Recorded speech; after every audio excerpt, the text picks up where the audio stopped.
flow. We'll show you what we've come to know on board while sailing wisdom. The anchor's up and we're headed to Cumberland Island.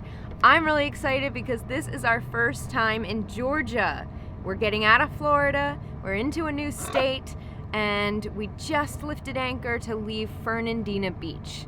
So it was great spending the day in Fernandina yesterday, and we are ready to move on. Yeah, one of my friends, the guy that goes north and south every year, all he talks about whenever we're like, oh, we're gonna pass by here is you have to stop in Cumberland Island. It's like the most gorgeous thing. There's wild horses. It's just so awesome. So we're gonna do it now. And I'm so excited to see this because he's told me so many stories about this place. Thanks, babe. You're welcome. All right, so we're just coming around. We have to go around the range, but it's so cool to look at the inlet that we sailed in on like 4 years ago. That was our first time in Florida, and like so many new beginnings. It was really awesome. So that guy there is a range.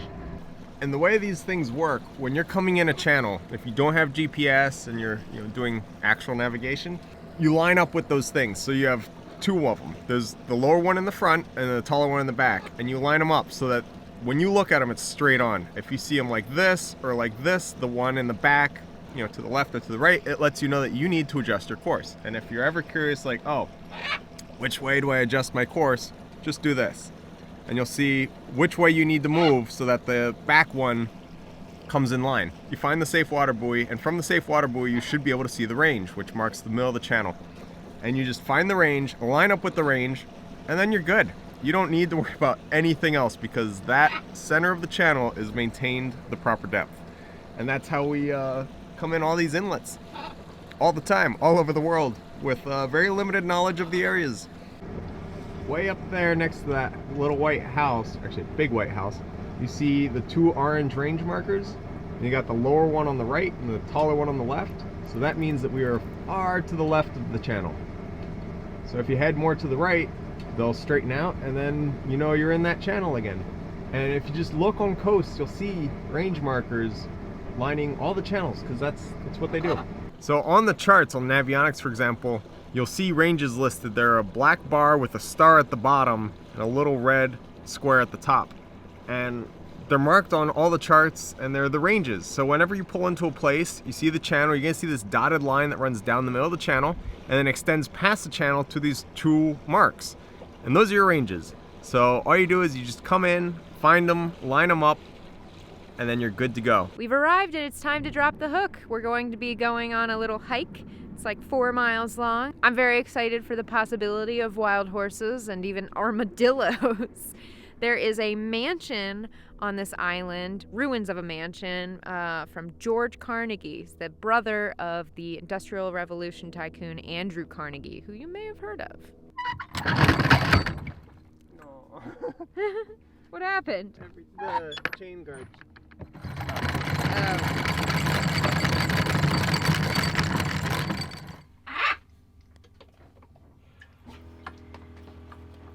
So we're going to be going on a hike. It's about 4 miles. It's not strenuous, but it's still good to bring water.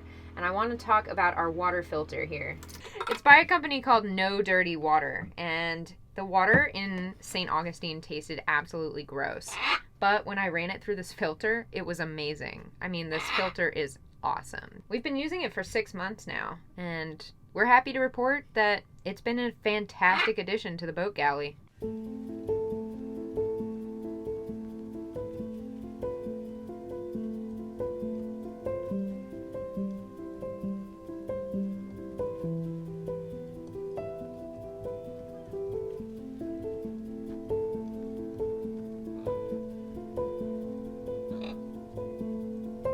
So in order to be here, we had to have all of our pets on a leash. So there are wild horses on the island, and it's important to leash your pets because they could be trampled or eaten.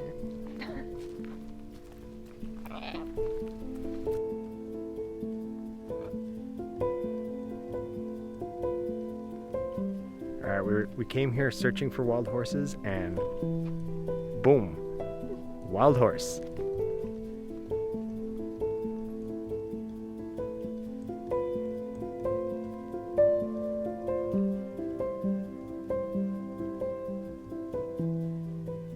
question is, how do we get by this horse? Because that is the trail right there. And there's a horse in the way. So, Madge, what's your idea on how to get by this horse? Thinking that we wait for said horse to walk away. Yeah, wait, the waiting game. This guy's, he looks pretty patient. I mean, he's just standing there. Well, Morty's got a good idea for what to do.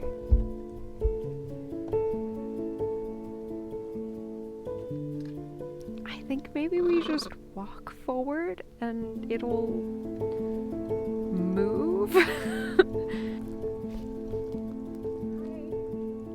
we get past, please? Excuse me, good sir.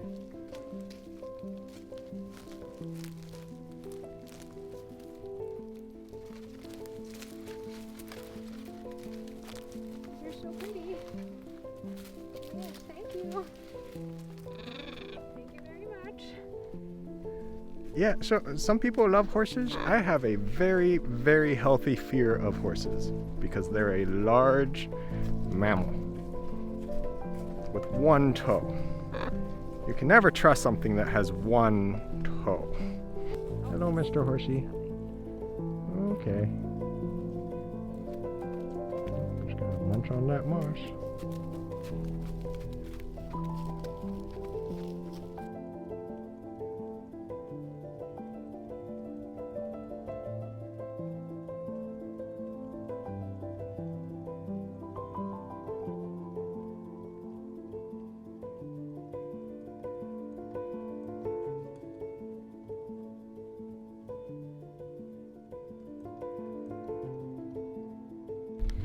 So the Carnegies were here in the late 1800s, and they are the reason there were horses here. Of course, they were domesticated. When the family left, they left about 30 horses on the island and just kind of abandoned them to fend for themselves. Since then, those horses have reproduced as wild horses, and there are about 130 horses on the island now. The island's capacity is about 150, so the horses are really good at keeping their population down and appropriate. The armadillos, however, got here all by themselves. It's thought that they probably swam here because our armadillos can swim, and they've been populating and reproducing here ever since. And here we have the mansion itself from the 1890s. It has not been kept up. Such varied terrain on these islands, this island. Now we're in dunes.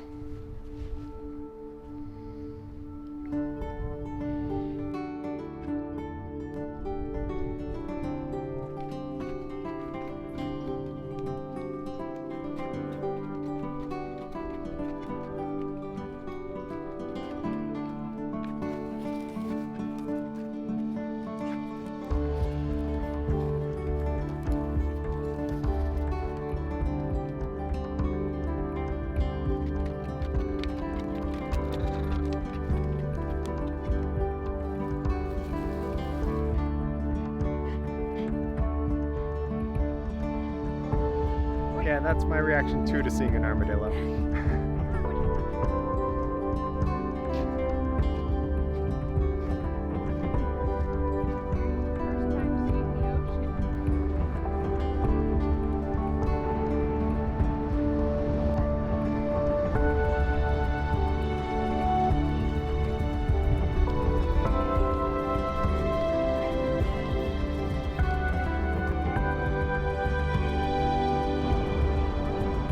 Well, not every day you see a weather buoy just chucked up on shore.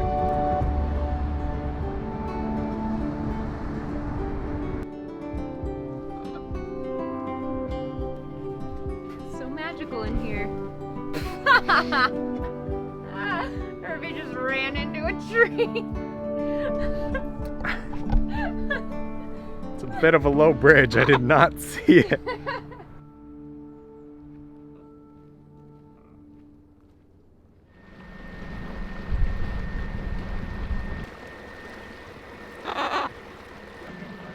Yeah.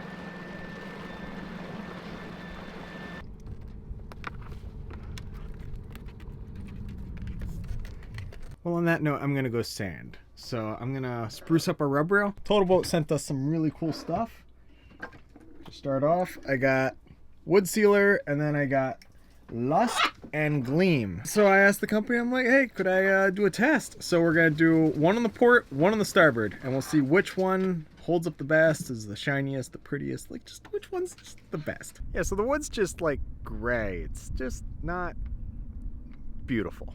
So we're gonna fix that. So we gotta sand it, seal it, and then lots of varnish.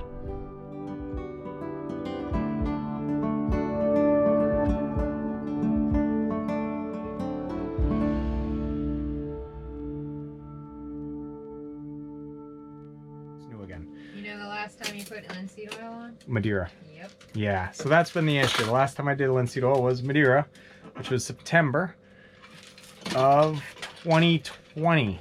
And it's February of 2022. So I haven't done any woodworking maintenance in a long time. I got the wood all stripped down and cleaned, and it's looking really pretty. And now I'm going to put some wood sealer on it from Total Boat. Mads, which one do you want to do? Lust or Gleam on the port? Lust. All right, so we're gonna do Lust on the port side, and we'll see how it holds up over time. Now the port side That's gonna be the name of this episode. Lust on the port side. Oh yes. So that's the plan. We're gonna get a bunch of wood sealer on. We're gonna do 3 coats on each side, and then we're gonna start painting the Gleam and the Lust. Now, the Lust is awesome because you can paint it over and over and over again without sanding between coats. 1 per hour. Like it's an hour dry time, and then you can do it again. The Gleam, it's the fancy kind of varnish, so you gotta do it like... Oh my god, girls. That's my screwdriver. Give me my screwdriver. The Gleam you can't paint over as quickly, so that one, it's gonna take a little longer to get all the coats built up. But we're gonna build them up. Same number of coats on each side, that way everything's pretty darn even. The only difference is when we board the boat, we always board on the port side, so we do step on the rub rail right there. So I think that'll be a good test for the Lust.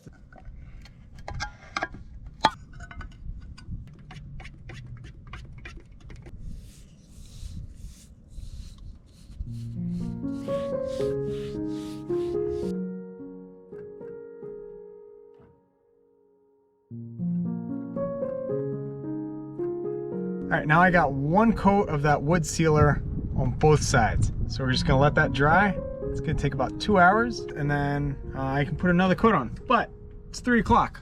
So that would mean that 2 hours would be 5 o'clock. I'm probably not doing another coat today. So that's the nice thing about cruising. You do it little by little. You got the time. You're on the boat every day. So every day you can do a little bit.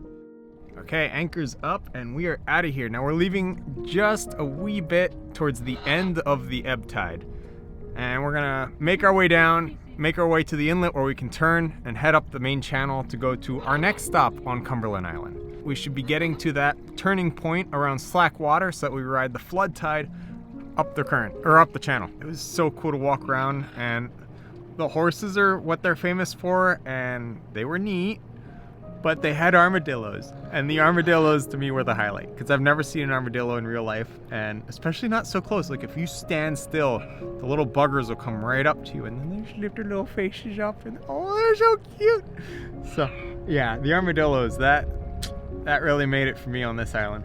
So the next place we're going is Plum Orchard, which is like halfway up Cumberland Island, and we're gonna anchor there and do a little hike today. We got about half a knot of current still against us for about a half hour or so, and then after that the current's gonna go slack and then start pushing us.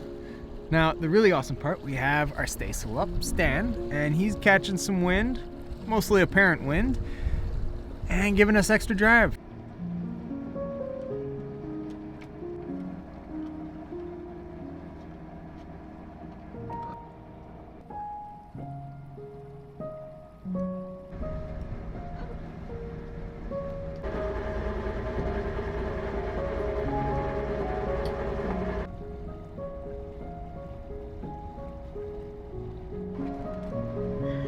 Salad. Thank you.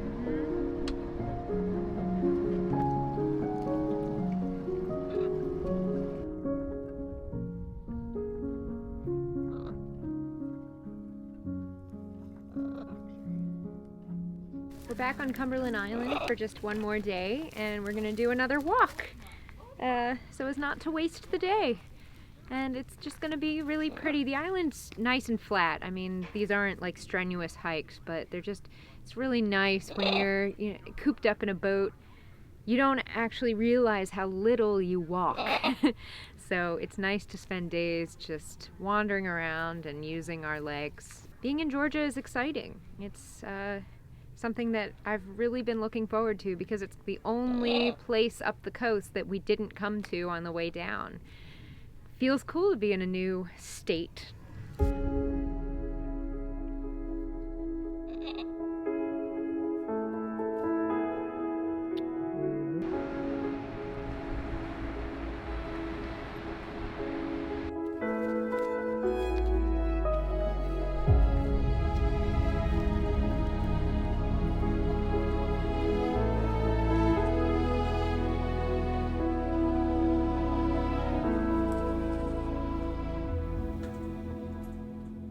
We ended up walking 6 miles across the island when All Trails told us it was only 4. So this is a much earned, well-earned dinner of chickpea masala and rice.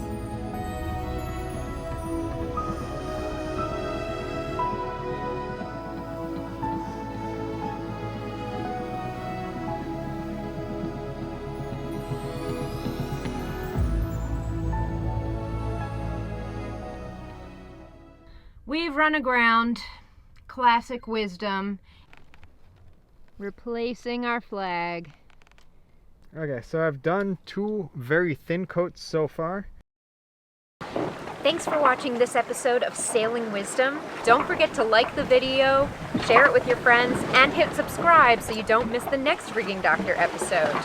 And if you're interested in even more Rigging Doctor awesomeness, consider becoming a patron to see all of our extras. Can't wait to see you next time as you join us out here on the high seas.